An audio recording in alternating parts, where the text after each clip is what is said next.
There's a lot more finesse to transitions than just specifying a property and a duration. In this video, I'll show you how you can make the transition more lifelike with the timing functions, and even how you can control the period before the animation kicks in. Without any additional specifications, transitions start out slow, speed up, and then slow down a bit before finishing. This is known as an ease transition, taken from the animator's so-called easing functions. And in a graph, it looks like this. You can modify how transitions are applied through the transition timing function property. There are 5 preset values, starting with the default, ease. Next is linear, which displays the transition at a constant rate. Then there's ease in, which starts slow and speeds up. The opposite of that is ease out, which starts quickly and then slows down.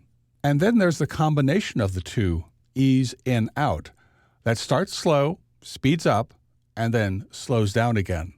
You may notice that ease and ease in out are similar, but the middle part of the ease transition is notably faster.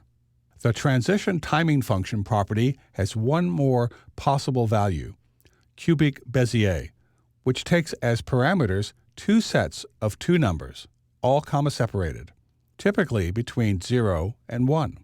These XY coordinates describe the position of the Bezier handles. This flexibility allows you to create custom timing functions like this one that starts out very slow and speeds up at the end. The first pair of numbers, 0.950 and 0.050, plots the initial Bezier handle, and the second, 0.795 and 0.035, the ending handle. It's one thing to see the graph of these options, but how do they look in the browser? I've prepared an example page so you can see that for yourself. You'll find it in the exercise files under Chapter 1, subfolder 0102, called Timing Function Examples.htm. So let's run through the paces so you can see how these work. So first, let's take a look at ease, the default. I set it up so that it also changes color during the transition, and when I hover out, it comes back. You can see the difference in speed as it progresses across the page. Now let's try linear. Very even transition. We'll bring it back. Ease in will start out slow and then speed up. And in reverse, again, slow and speeding up. Ease out, as I said, the opposite of that, so it will start out quickly and then slow down. And then there's ease in out, as I said, the combination of the two that starts slow, speeds up, and slows down again.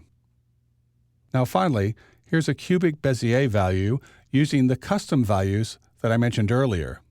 This will start out extremely slowly and then zoom across the page. And in reverse. In addition to changing the timing of the transition, you can also add a delay. Now, granted, there are few cases in which you want to hold back on a user interaction, but it's good to know that the option is there should you need it. Here's the code: transition delay value. For both transition delay and transition timing function, you can use S for seconds or MS for milliseconds. I've added a half-second delay to the transition timing function so you can check out the effect for yourself on the file called delayexamples.htm found in the same folder. So now I'll hover over the first one, and you'll see how there'll be a brief delay before it takes off. And again, when I hover out, together, the transition timing function and transition delay properties bring a high degree of finesse and customization to your transitions. As always, you'll want to apply these properties judiciously.